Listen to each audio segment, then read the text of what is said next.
All right, in the last lecture, we talked about I/O systems, and there are several different mechanisms, and they put all together. There are many different combinations, and the reason why all of them coexist in our computer systems is because none of them is optimal that would fit all the situation. So that's why it's really important for us to recognize what kind of applications or what kind of target are we applying this I/O mechanisms to. And one of the most common fallacies in dealing with I/O is that always people think whenever there is a system call, we should context switch and IRQ or say interrupt is the best mechanism. But the answer is definitely not always correct. So don't forget that context switch also always have some kind of overhead. And the overhead includes the time that you need to restore all the architectural states. And not only that, when you context switch, you also invalidate the architectural states of an ongoing project. So what happened is that whenever it comes back, it also pays the overhead of context switching back. And don't forget, it's not just context switching, because all the program, you have to ramp up the cache content. So which means that if you context switch, then you are going to suffer a lot of cache misses, which are surprisingly expensive. So what does that mean is that in many cases, although the simple math tells us that, well, as long as the context switch overhead is smaller than the overhead of the time of waiting for the I/O, we should try to context switch. But in fact, the side effects of context switch is a lot more than you can ever imagine. And in fact, if you don't switch in many cases, then you can potentially get better performance. However, in many cases, if you don't context switch, what happens is that if you just idling, then turns out the dynamic frequency scaling in hardware is going to automatically lower the frequency of your processor. And again, when you come back to your normal process, it takes time for you to ramp up the performance. So what does that mean is that if you want high performance, interrupt is actually the worst choice, because at a time interrupt occurs. When at a time, even though there's nothing running on your processor, you're just idle waiting, the processor is going to lower the frequency. So turns out that no matter you switch or not, if you use interrupt, it's going to hurt your performance eventually. So be careful about interrupt. Only if the I/O latency is low enough, don't use interrupt. So today we are going to continue talking about the storage systems, and we are going to start from the ones. Well, some of you might wonder, well, why are we talking about hard disk drive? But there are several reasons that I want to talk about hard disk drive, because the abstractions that we are using right now is based on hard disk drives. And surprisingly, hard disk drive is still the most popular way of data storage. Believe it or not, the majority amount of data is still stored on hard disk drives. And the reason is because consider the data centers. They are not going to pay the price of like solid state drives to store everything. And today, during the lecture, you will learn there are other things render solid state drive not ideal for data storage. So let's talk about hard disk drive. So the last time we talked about there are sectors, there are tracks, there are cylinders on your hard disk drive.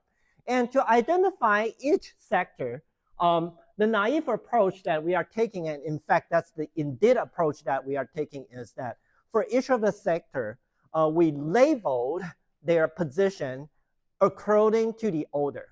So once you get a hard disk drive, every sector already have its number, start from the very beginning to the end. And you can easily calculate it by the combination of the cylinder, the track that is located. So this is already a fixed, like a physical address on your hard disk drive. So when I talk about a physical address, you probably already know, okay, there must be some logical address, right? So this is the physical address, and in fact, there is also a logical address that's exposed to your software. And however, because for hard disk drive, there is no such a thing called virtual hard disk. So the physical address and the logical location, they just have a 1-1 mapping. So you won't have more logical address than your physical address. So that's the thing different from the hard disk drive and the memory. So even with the logical address, the abstraction is still not good enough, because how do you locate the data on your hard disk? Is that you always have, it always require you, the programmer, to identify which number of the sector contains the data you want. So instead of the current convention that you are using, whenever I want to access the data that I have on the hard drive, it always requires me to just use the system call or the function like read write with the offset starting from the beginning of the hard disk drive, which is not ideal. Although, believe it or not, you can still do this with rewrite system calls or rewrite function calls in your C programming language. So this abstraction still exists. However, this abstraction is not the one that we would typically use. Right now, you know what happened, and why we need another abstraction is because if you think about this abstraction, if I move my data to another hard disk drive, then the location of your data is going to change. So which means that if you write your program in this abstraction, your program is not portable at all. So this is also another bad thing. So instead of using this abstraction, right, the abstraction that we are the most familiar with is actually the file system. And in fact, I would say file system is the most important abstraction in modern operating systems since the invention of Unix. Because the whole purpose of Unix is make the file system the universal abstraction of your system. So in fact, if you pay careful attention, there is always a directory called /dev. And that /dev, every device you have has a file descriptor associated to the device, even including the file system, even including the disk, even including your processor, even including your memory. So everything is under the big umbrella of a file system. And the good thing about the file system is that, well, on the data access perspective, instead of reading the block address or writing to the block address, you can just say, I want to read this file. I want to write to this file. So for example, if I just want to write to the hard disk drive, I can say, I want to write this file, and this file is under a certain location. The file system will figure out this file is on your hard disk drive. And if it's an I/O device, for example, if this is a monitor, it also have a file descriptor. And if you write to it, it means that you are going to output to this monitor. And the same thing, right? If you want to broadcast the sound, it also, for this file system code, again, open a file, put the sound, the waveform that you want to play, fit the data in there, and the sound card will play. So this is the good thing about this universal abstraction is that instead of writing to the absolute address, right now all you need is just open a file and use the same function code for everything. And the file system's responsibility is to figure out where I map that data to, and then translate your request using the device-independent I/O interface, which is called I/O control interface, I/O catalytic interface. This is one of the most important interface for I/O CTL and in Unix system, and we are going to talk about it today as well. And with that interface, it will translate your command to the device-dependent command and send it to the device driver to handle your request. And when you handle the request, it will be block address based. It's on your disk. So this is how we reach your hard disk drive. And the good thing about this is that the application only needs to know the file name. It doesn't need to know the location of your file. So it gives you a lot of freedom. So the original Unix file system, they made files in this way. So first of all, it starts with the metadata, which we call super block. And then we have the file metadata. So the super block means the properties of this file system. And the metadata means the property of this file. And then finally, the data itself. And the data and the file metadata also talks about where I put those data. So if you are familiar with the file system design, it's called inodes. And well, but however, the original Unix file system is too simple, too naive in a way that if there is any hardware failure, especially for the hard disk drive, whenever you have a quake, an earthquake or a shake, it's going to hurt your data. So it turns out the fast file system later, they decided to separate, to optimize the performance, but in a way that, well, all the data are put in the same cylinder group. So then when I want to read consecutive data, all I need to do is to change which plate that I'm reading from the disk head. And the other thing is that it also provides redundancy in the super block. So whenever your data, your hard disk drive is broken, at least I can have another copy of the file system. However, simply have one super block is not enough. So later on, for the extend file system, which is the one that we use on the Linux right now, they also have multiple backup of the super block, and it's distributed everywhere. So it reduces the chance how your file system get corrupted.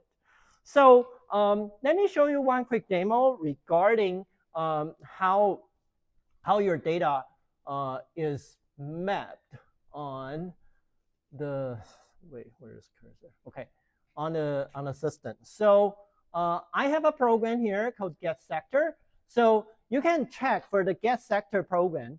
What I do is that I actually call an assistant called FIE map, which is going to show me the extent. So the extent means that for all the data that I have within a file, I allocate several consecutive extents several extents, and each extent is a consecutive logic collections of logical block addresses. So you can consider it's basically forming your file as a linked list. So with this program, it basically dumps all the extents that a file belongs and show you the distribution of that within your file system. So let me show you. So this is a large file, and this file, if I remember correctly, it has 2.4 gigabytes. And as you can see, the first extent is start with this address and ends at this address. And then the second extent start at this address, ends at that address. And for this file, because it's large enough and my disk is also larger enough, so to be honest, it's not too interesting because all the extents, they are actually next to each other. However, if you are in a relatively smaller disk, then it's highly possible that your extents are not next to each other. However, from this, you also see that for each extent, they may have different lengths, and it will tell you like but it basically shows you for this file, it's segmented into 6 different extents on your disk storage. So this is how we reach the storage device. So what does that mean is that, well, because this is how we start designing the file system in the very beginning. So it turns out that all the storage devices later on, they all need to accept the fact that you must have some abstraction that's similar to the sector. And right now in practice, most of the sectors, they are 512-byte block based. And well, later hard disk drive, they have 4K byte block as sectors. So what that means is that each basic block, they must be labeled on a unit of 512 bytes. And 512 or 4K is the basic unit of file system access. So what does that mean is that whenever you want to read something from the file system, it has to be 4K aligned or 512 bytes aligned. When you want to write something, it has to be 4K aligned, 512 byte aligned. So there's no such a thing. Although in a software abstraction, you can always say, I just want to write or read this 1 or 2 bytes. But what happened in reality is because you have to write to your file system in a sector base or a block base. So what happened is that it will have to have a memory buffer that contains all the 4K data. And when you want a specific position within this 4K, you will pick which byte you want. And when you write, it also requires you to merge and then write a whole 4K back to your storage. So although you think you can treat it like a random access memory, but in fact, they are all block storage. So right now,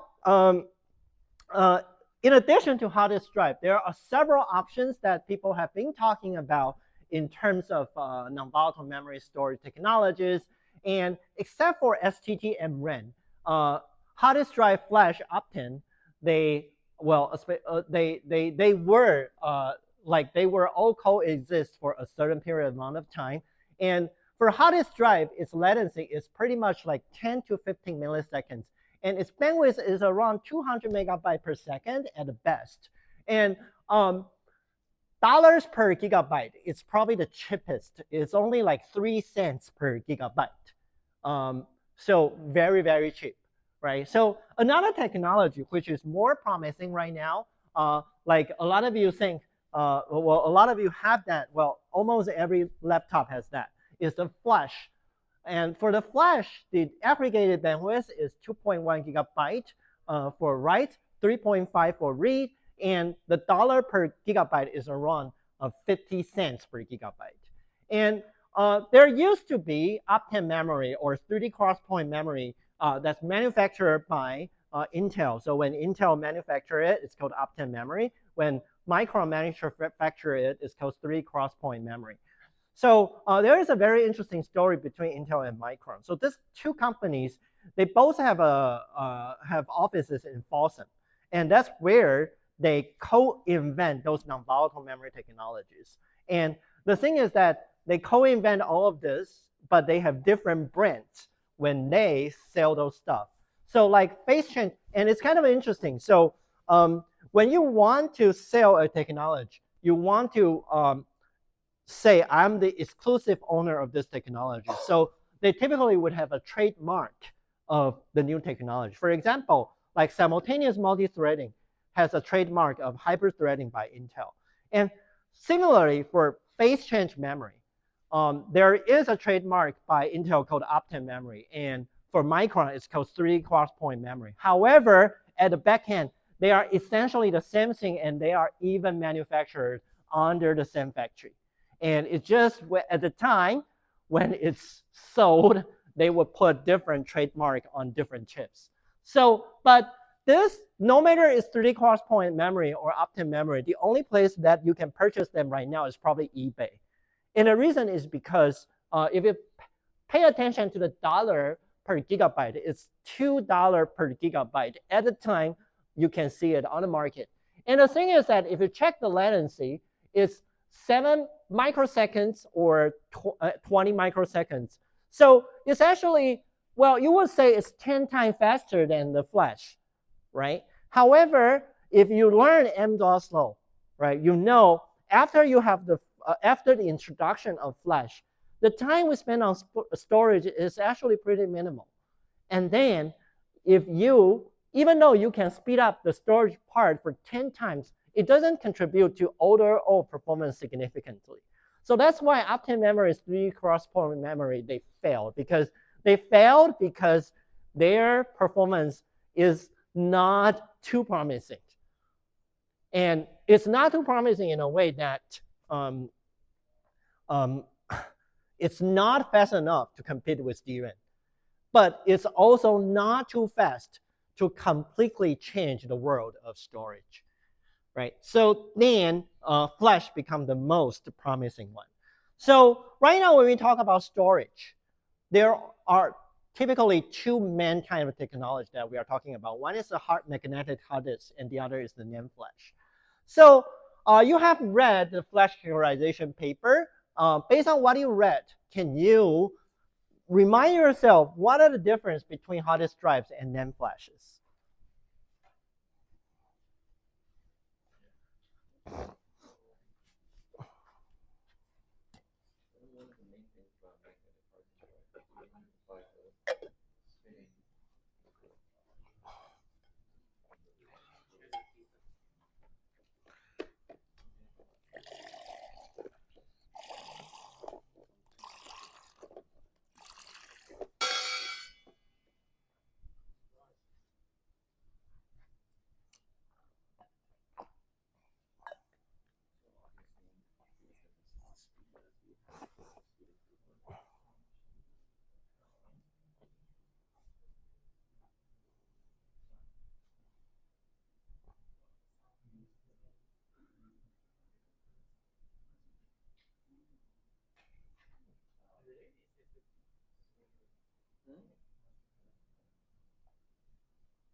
All right, looks like you guys are quieting down. So what's the difference? What are the differences that you can think of?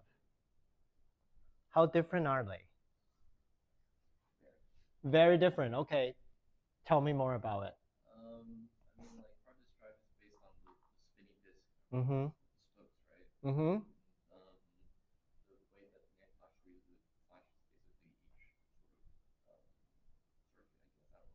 Mm-hmm. So how does that, okay, so from the system design perspective, how does that change? How does that change? How would that affect our system design? Yeah, but from like if I'm designing the file system or if I'm designing an application, how does that change? How would that change? Like what kind of important characteristics that would make me think several times that should I modify my application or should I change the system design? Okay, the speed, right? So first of all, the speed is different. How different?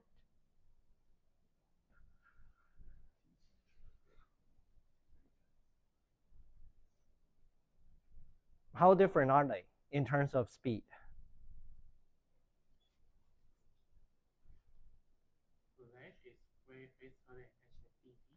By what degree?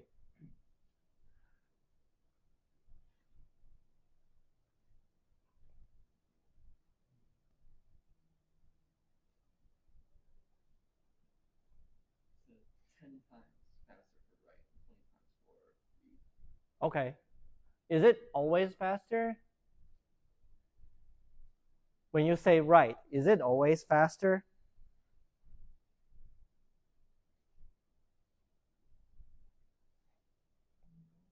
No.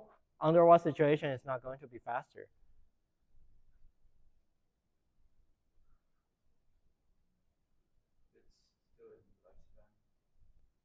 It has, well, so one thing that you should learn, right, is that the flash memory, they have limited amount of program erase cycle.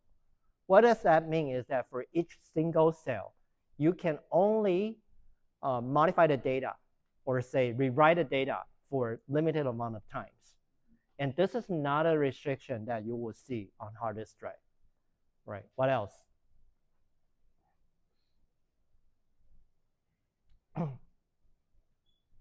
So when you say rewrite, how faster is read? How fast is write?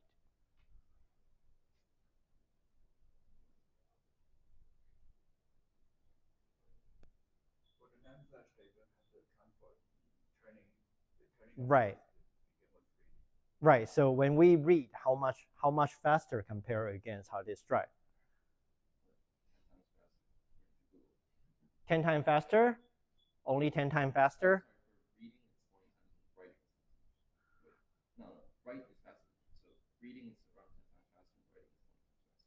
Are you sure? Okay, Google is wrong. Google is definitely wrong. Yeah, so don't use generative AI for that. I mean, you read a paper. What did you find in a paper? Why don't you check the paper? How many of you really read a paper? Really read a paper? Next time, I think I feel like I need a reading quiz. How fast is Flash in reading? How fast is Flash in writing? Come on, the paper has it, right? There's a figure about it.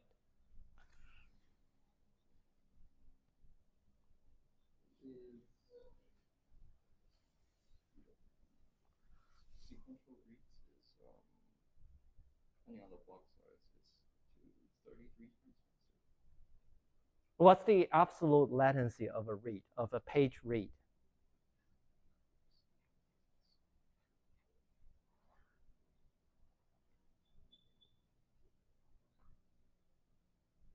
For those of you who are looking at your laptops, give me some numbers. What did you learn from the paper? The Flash characterization paper that I asked you guys to read.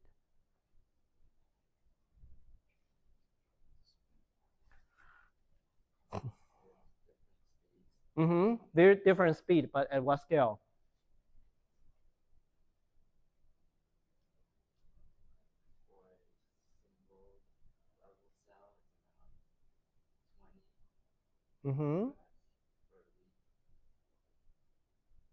Okay.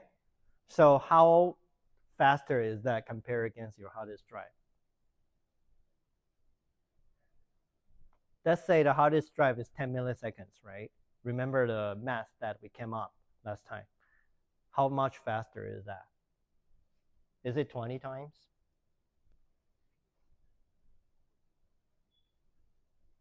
The answer is no, right? So that's why I'm saying Google is wrong, right? So in fact, remember to read a paper, right? In a paper, it clearly shows, like for the read operation is typically less than 150 microseconds. And for program write operation, it can go up to 2 milliseconds. So if Google says that it's 10 times faster than hard disk drive, that couldn't be true. But there is also one interesting thing. Don't you see that the read-write performance has very significant difference? Right? So when somebody say writing to the Flash is faster than reading, no, that's not possible. Right? And there is also another operation called erase. It takes several milliseconds as well.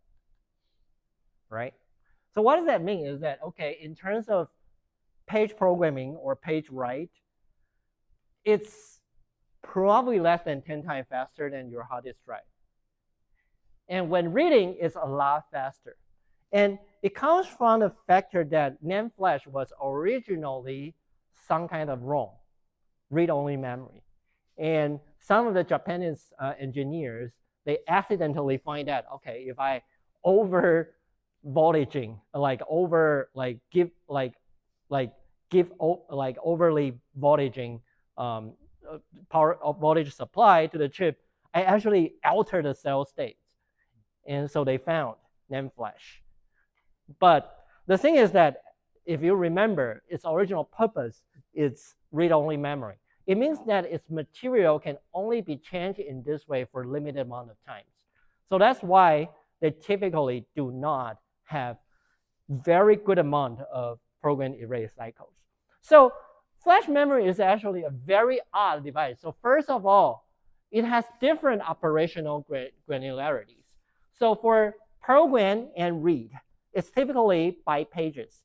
However, you cannot directly reprogram a page without an erase operation. And for the erase operation, it basically, okay, so the basic idea is you, so in the very beginning, when the data are all empty, each charge pump is fully charged. And whenever you program, you change the crystal state so that you can release some of the charge from the cell to the level that you want. So you are decreasing the charge level. So what does that mean is that once you fully program the page, there's no charge in there. So you need to recharge all the cells to the full position before you can rewrite your data. Because every time when you're writing, it's releasing the electrons from the cell. So that's why you always need to recharge the whole thing before you can reprogram it. However, this recharge operation can only be done at the granularity of a block. What does that mean by a block? Is a collection of pages, right? So every time a lot of people, you randomly throw like blocks or some terms. However, without the clear definition about what block you are referring to, it's very, very confusing. So for example, block is actually a unit that's larger than a page. However, if you could have remembered in memory hierarchy, right, when we talk about caching, block is actually a smaller unit than a page, right? So you really need to be careful about what kind of terminology you are using everywhere.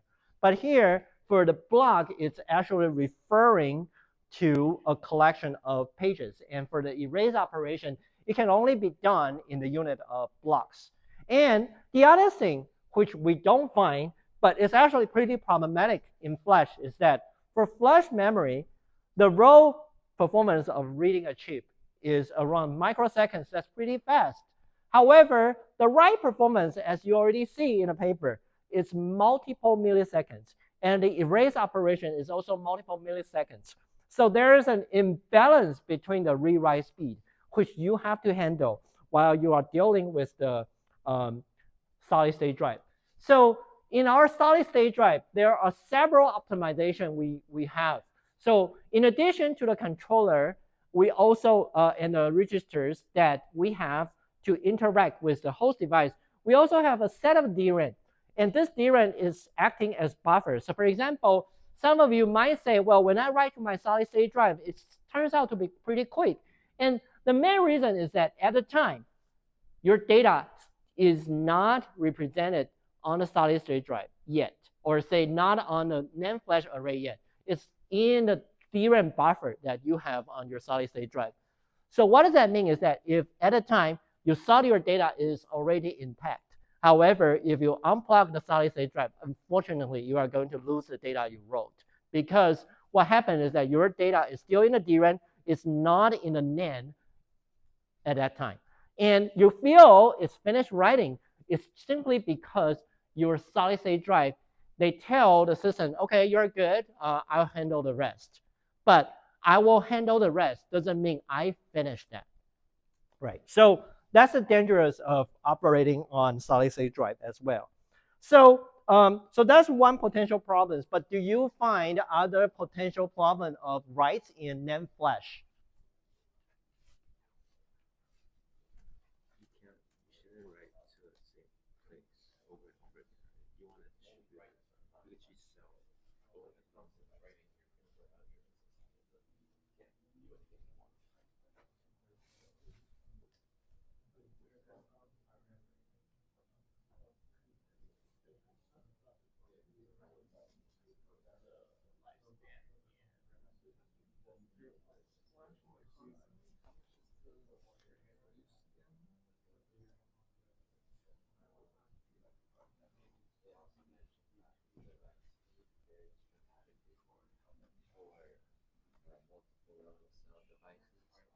Like the latencies will vary, and it's in like a very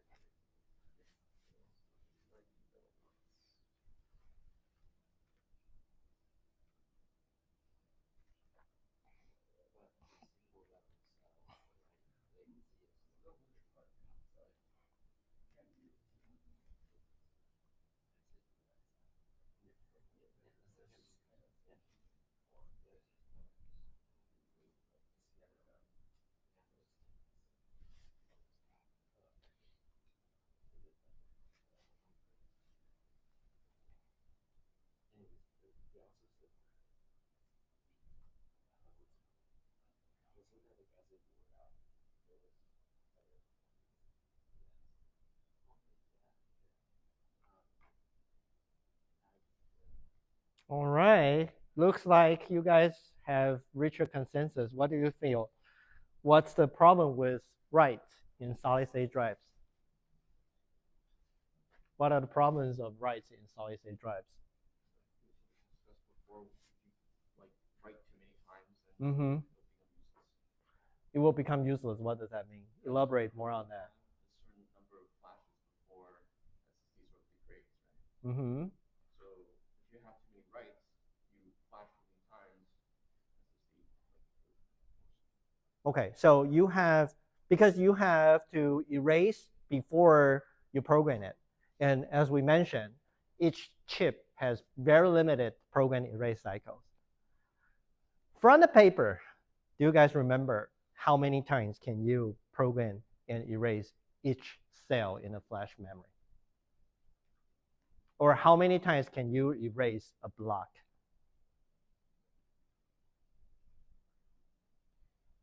Do you have a number? Between 10,000 to 100,000. 10,000 to 100,000. And that's actually the technology in 2012. And do you think it's getting better or worse? So believe it or not. So the technology we have at the paper, at the time when the paper was returned, right? That's SLC, it has 100,000. And they also characterize the MLC, which is multi-level cell. It has 5,000 program erase cycle. This is all from the same vendor. And the TLC technology, only 1,500. And right now, most of the solid state drive, like if you can purchase an SLC, okay, so right now, the most high-end solid state drive is actually using a low order technology called SLC. Like the Samsung, the most, I think it's called like Z-NAND, is actually based on SLC. And if you can purchase an MLC, which has 5,000 program erase cycle, you must be rich. Most of the solid state drive, the high-end ones, they would use TLC, which is like 1,500 only. And for the latest one, if you take a look of the QLC, which is the one that you probably will find the most on your laptop right now, each cell can only be reprogrammed for 1,000 times. So if you use the existing abstraction on hard disk drive, so on hard disk drive, whenever I want to modify data, I just directly reprogram that sector and then I'm done. But if you want to do the same thing on the same cell of the flash, every time when you want to reprogram it, it will be very problematic, right? So, so for example, right, if I have, if I want to use the same abstraction, right, if right now I have data on page 0 that I want to modify, because we cannot directly write to page 0. So what you have to do is that, okay, so in block 0, here I have 3 other pages that has content on it.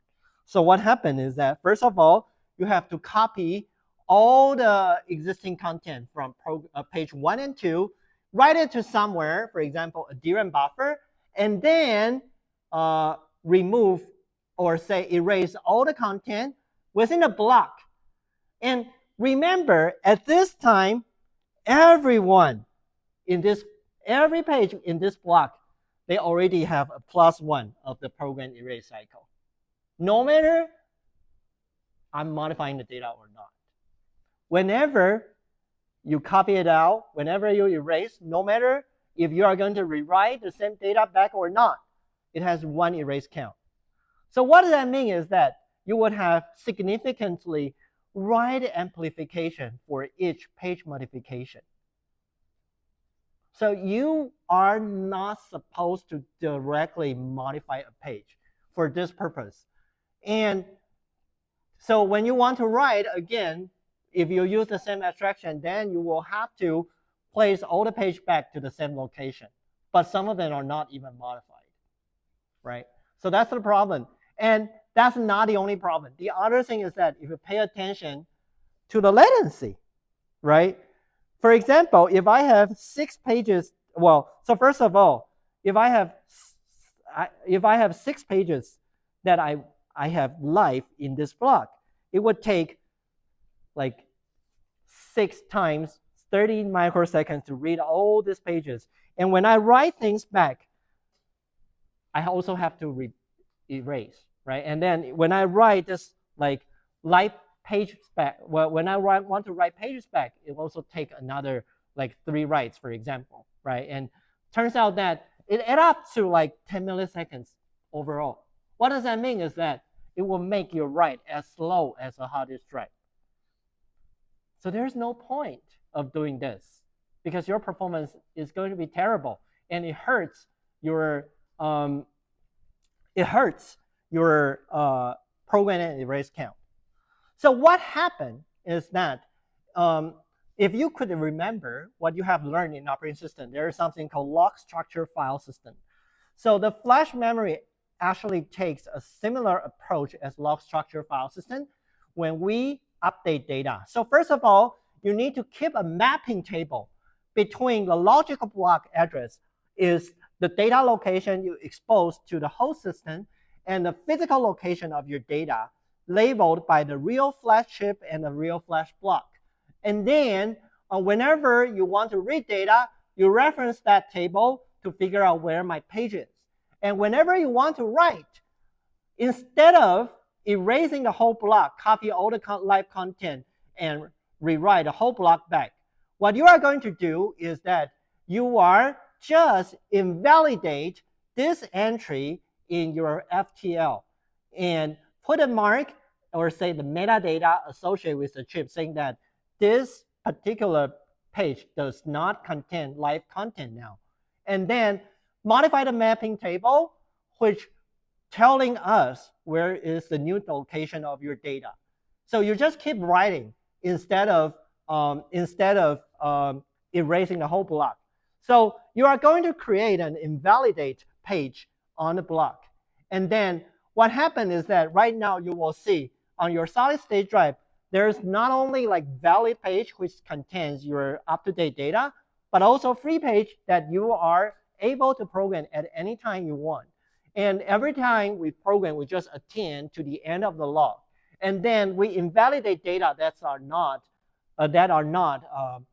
meaningful anymore. So, but at the end, if you keep appending your data to the end of your flash array, at some point, you are going to run out of all the blocks or all the pages that you have. So you need to do something called garbage collection, which means that I would try to use some mathematics to figure out the cost benefit of which page is the best to erase and program. And this used to be one of the most popular research area, like maybe 15 to 20 years ago when we talk about the flash memory. So, but right now, I'm so tired about reading any paper regarding garbage collection. But the thing is that it used to be a very popular topic, but right now it's well done. And what happened is that I would select, right? And so for this one, if you could have used your eyeballs, you can probably know, like block 0 is probably the one that I want to erase, right? That would give me the best benefit. So what I'm going to do is that I'm going to copy all the live data with the target that I want to erase, and then erase the whole thing, write the data back, and then put my new data in. So during this process, you will see you also need to alter your table a lot. So what happened is that your flash needs to maintain a log structure file system called flash translation layer internally. And your solid state drive, why we need a DRAM chip is also because this DRAM chip, because this table gets modified frequently. So we want to store the whole table in the DRAM when the SSD is operating. And then when you read all this, when you modify, it's in a DRAM operation because this is a frequently modified table, right? And it also, the DRAM also create a buffer for us to manage the live data or the write data. So that's the idea of FTL. So it turns out to maintain this FTL algorithms, you need a relatively complex SSD, flash controller. So right now in your flash controller, there will be multiple cores. So for example, even with the NVMe, like that small controller, it has 3 different cores. And each of the core, they are responsible for several things. For example, parse the NVMe command that we have and perform the address mapping and lookup from the DRAM, and performing the complex calculation of the garbage collection. And there is another algorithm called rare leveling, which, as we said, if you just do garbage collection, there's no guarantee that you are not going to overstress a particular block. So what will happen is that you need a rare leveling to make sure that the writes to all the blocks are evenly weighted. So this is called rare leveling algorithm, in addition to the conventional read, program, and control operations. So that's the task of an SSD firmware, SSD controller and firmware, right? So now let's talk about the type of flash chips. As we mentioned, there are several different types of flash chips: SLC, MLC, TLC, and QLC. And what are the difference among them is simply how we can differentiate the voltage levels within each cell. So for SLC, for each of the cell, the sense amplifier can only sense 2 voltage level, high or low. So what does that mean is that at each cell, I can store only 0 and 1. So the density per cell is only 1. Or say you can only store data at, it's called single level, right? So it's actually being able to tell 2 to the 1 this amount of different bits. But later on, people figure out if I can tweak my sense amplifier, and as I said, the way how flash program is that I gradually release the voltage level within the cell.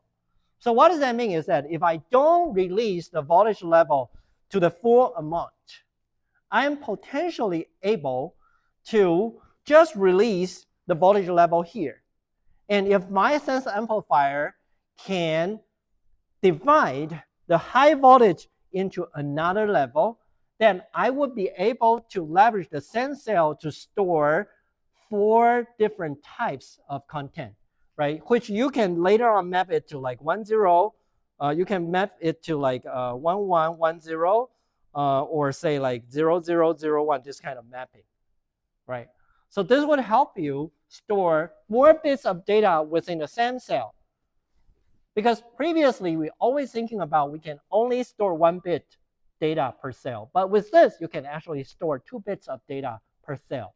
So it will give you 2 benefits. One is in terms of the density. It will help to reduce the cost of data storage. And the second thing is that potentially, because you are reading twice the amount of data with similar performance, so you could actually double your throughput. And you already see this kind of application in GDDR6X, right? You remember that NVIDIA also leveraged a similar technique in their bus arbitration, that they are able to sense 2 bits per cycle, per bit, right? So same thing here. So leverage the same. If I'm continually clicking my sense amplifier and the charge pump, I'm potentially able to create triple level cell that can differentiate the data into 2 to the 3 times different ones, or 2 to the 4, which called quad level cell. So you see like QLC, TLC, they come all from this terminology. So let me show you how the program in MLC happened. So saying that I have this floating point number that I want to store in the flash. And with binary translation, it's actually translate to this number of bit strings. And with MLC, what happened is that, well, I have 2 phases of programming. So for the first phase, I would program the high level bits in this data.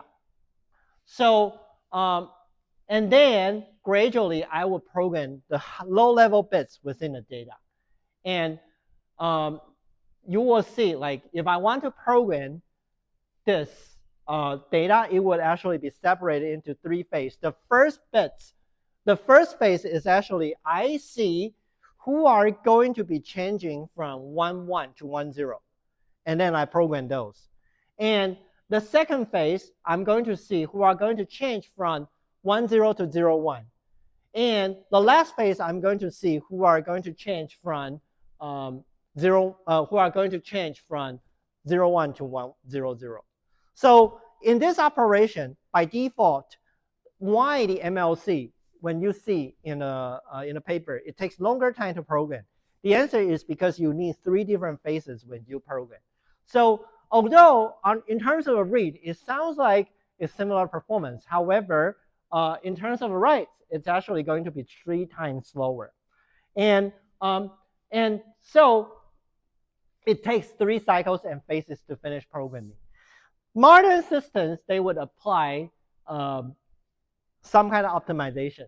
So by optimization, it means that instead of treating the bits as consecutive bits, I'm treating the high-level bits in one page and the low-level bits of a cell in another page. So for this particular bit strings, what I would do is that I just realized that for the first page, I need to change the data from either, like, if for this one, for this case, right? Because if I store data in the first page using the high-level bits of the cell, all I need to change is either from 1 to 0, just from 1 to 0 on the high-level bits, right? So what I need to do is that all I need to change in the phase 1 is either from 1, 1 to 0, 1, or don't change it. And then I will finish the programming of the first page. And when I want to program the second page, right? So for example, if I have another data that I want to program in the second page, then what I need to do is simply change either from 1, 0, like 1, 1 to 1, 0, or 1, 0, or 0, 1 to 0, 0, right? So all I need to do is just like moving them 1 cell away. So in this way, you can finish the programming of 2 pages or these cells in just 2 phases. And if you just program the first page, then it will give you very good latency, right? So that's why most of the time we don't see the performance of writing is so different from the SLC. It's simply because we take this 2-phase programming. But that's also explains why I see a huge variance between the first page programming and the second page programming, or the first page reading and the second page reading, because you have to read them separately, right? So, but this is like a low-level detail that you probably won't be aware. And if you're interested, there's another paper that I published in 2011. Because as you can imagine, right now you have 2 pages that are put together. So one problem with flash memory is that when you program a second page, if there's a power failure occurs or some kind of software crash, it's actually going to affect your first page data as well, because you are going to change the first page, the cell state that also belong to your first page anyway. So if you have any software failure in the middle or any power failure in the middle, if you are unfortunately placing like metadata in your first page, then potentially your whole flash storage is going to be corrupted. And that was like a huge bug at the time of flash at that time. But again, although it sounds like multi-level cells or quad-level cell, they can help us to improve the density. But here's the cost. You are not going to have that many program erase cycles when you use your solid-state drive. So you know there is a very intensive amount of work in garbage collection algorithm regarding how to maximize the lifetime of your solid-state drive. And in fact, there is always an over-provisioning area in your solid-state drive that's not being exposed to you. So for example, the common practice right now is that every solid-state drive, they should reserve more than like 15% more than the advertised capacity. So right now, if you purchase like a 1 terabyte solid-state drive, they actually have 1.15 terabytes of storage to extend their life. And that's why when you buy a solid-state drive, they typically say, well, this solid-state drive, it can only guarantee this amount of program, like this amount of time, like 3 years of normal use, right? Because they have pretty limited program and erase cycle. That also explains why data centers, they don't use solid-state drive as their main storage. And the main reason, just because of this, right? I cannot imagine how my user is going to use my storage. And I want to ensure the data is always secure. And if I use solid-state drive, and given the frequency of data modification on a cloud storage, or say like cloud services, how often do they have to change, right? So they would rather buy something that you can sit there for 10 years, and they are super cheap. So a lot of people think, okay, with solid-state drive, like you, right? Why should we care about hard disk drive? The answer is that if you work for Google in a data center, you do, because they are never going to use solid-state drive unless we can lift the limitation of program erase cycle, right? But it also tells you that how dangerous is the management of solid-state drive, right? So for example, I don't know how many of you use this software, but they actually get sued for a long time ago called Spotify. So in 2016, there is the case that because Spotify software is not carefully managing the storage on iPhone. So it turns out that everyone installs Spotify, they figure out that their iPhone will become inoperable if they use Spotify too often. And well, although this bug has been resolved, but the thing is that you can think about that, right? As a software programmer, you think, okay, I just leverage the same abstraction. I don't care about what Flash really operates. This is the problem you are going to create. This is the problem you are going to create, right? And the thing is that, you know, Spotify is not the only company that has that problem. Even Apple itself, the first generation of M1, the solid-state drive also is also not very carefully designed.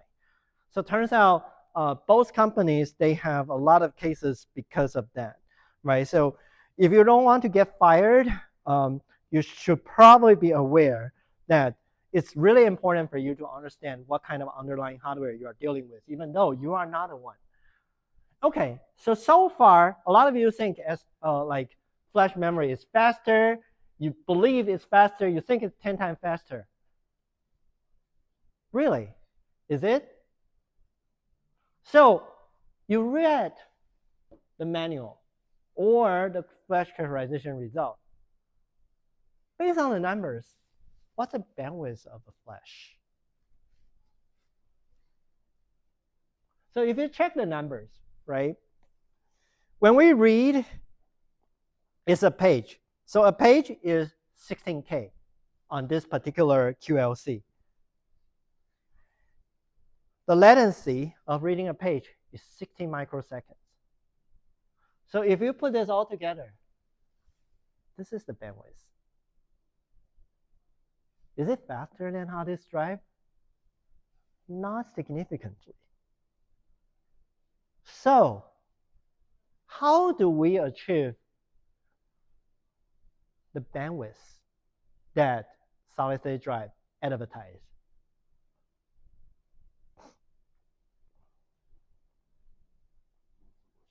Multiple channels, right? So the thing is that each of the flash controller, why we need multiple cores is because they also need to manage multiple channels, right? So like this particular chip, it can support like 16 channels. What does that mean is that if you can support 16 channels, that's how you finally reach the 4 gigabyte per second bandwidth that you advertise, right? So that's why oftentimes when you buy a flash drive, you think I'm connecting it to like PCIe, NVMe times 4. You thought I'm going to get 4 gigabytes per second, but most of the time when you measure, it's 2 gigabytes per second because it probably only have 8 channels. Like this 16 channels is already the data center version, right? So you need a powerful flash controller, right? So now, if you have multiple channels, what are the creative way that you can take advantage from multiple channels? How can you achieve that 4 gigabyte performance instead of suffering from that 200 megabyte performance? Does that automatically come from the file system? If not, how do we do that?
All right, so if you are going to design a driver or a library for SSDs, what are the design decisions you are going to make?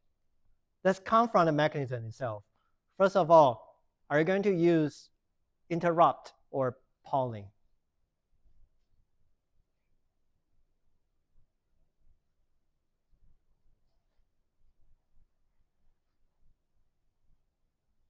Are you going to use interrupt or polling? Polling, why?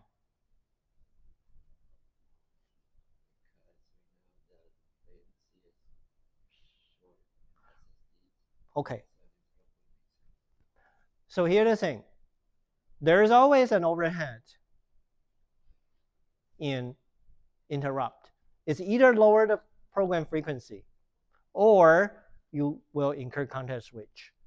So if your latency is really short, like microsecond level, you should never consider interrupts.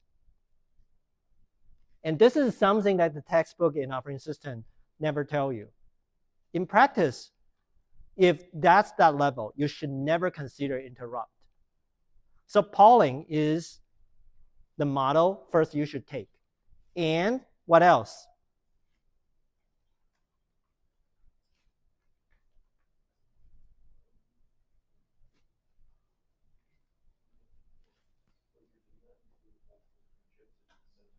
Okay, so striping your data across multiple different chips. So what does that also mean?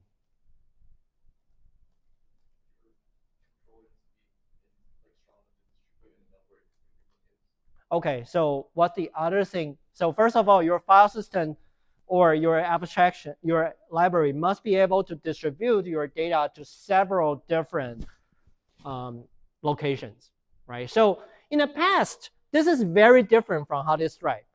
In the past, in hard disk drive, we want to store data consecutively, so whenever it's rotate, I can read as it rotate. But in solid state drive, storing data consecutively is actually a terrible idea because it will minimize your performance, right? Because if everything is in the same chip, means that they are in the same channel, you can only read them sequentially. And then the consequence of reading them sequentially, you are going to get like hundreds of megabytes performance, right? So in fact, if there are 8 different channels, for example, consecutive data, they should be spread out into 8 different chips as much as possible. But what does that also mean?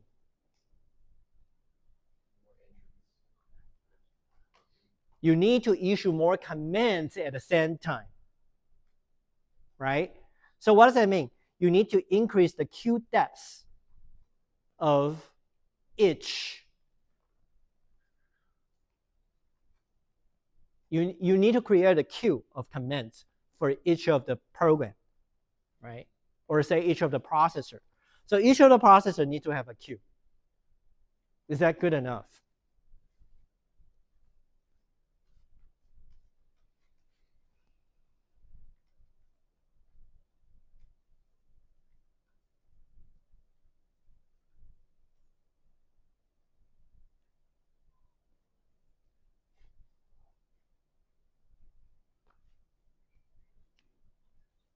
Should be good.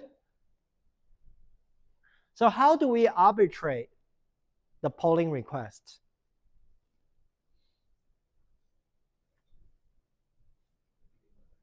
So in a multi-core system, like if you have multiple processor core, how do your operating system would do to ensure the fairness among different running processes in the system? Like if I have multiple cores, right, then it means that I have this equal amount of processes that are running at a worst case scenario, right? If you are the operating system, you want to guarantee the fairness, what are you going to do? What? No priority queue. Round robin, exactly. So the operating system would guarantee the fairness of using the I/O for each of the process. So what happened is that it would use round robin to visit all the processes to see if there is any request at I/O. So after I issue a command from my queue, the operating system would switch, or say the operating system would check another process if they have a request. So it turns out, saying that if I am at a multi-core system, saying that I have 16 cores, I only get 1/16% of the chance to issue my I/O commands, right? So it turns out the NVMe model, first of all, it needs to, first of all, for each of the process, or say each of the processor core, we created a queue pair, which is the submission queue and the completion queue, to monitor the status of my I/O commands. And for each of the process or each of the core, it also have its own queue. And the controller, the driver, they would visit each of the process to make sure that I have fairness among all their requests. However, the problem is that most of the time, I may only have one of the process needs to access I/O. And if you guarantee this fairness, it's actually going to cause you are underutilizing the bandwidth. So right now, the NVMe processor, the NVMe control, NVMe driver, they actually take the approach called MQ. It means that when I want to perform I/O, I would try to submit my request to I would create multiple queues, submit my request to multiple queues instead of just one queue, so that I would get a higher share of issuing requests to maximize the performance. So here is some of the experiments that I did. So for example, if you just read with one baseline is only one thread, then you can see the bandwidth is around, like at the best, around 700 megabytes. However, if you could leverage like 4 threads, that would give you like 2.4 gigabyte performance, right? So what does that mean is that you create multiple threads when you are performing an I/O.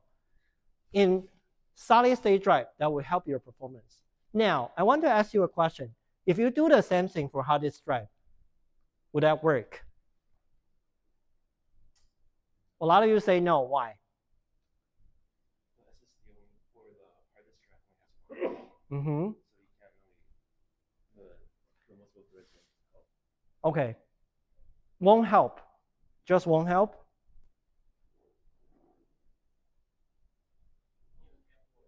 It will actually make things worse. Because after you finish, the disk will spin, continue spin.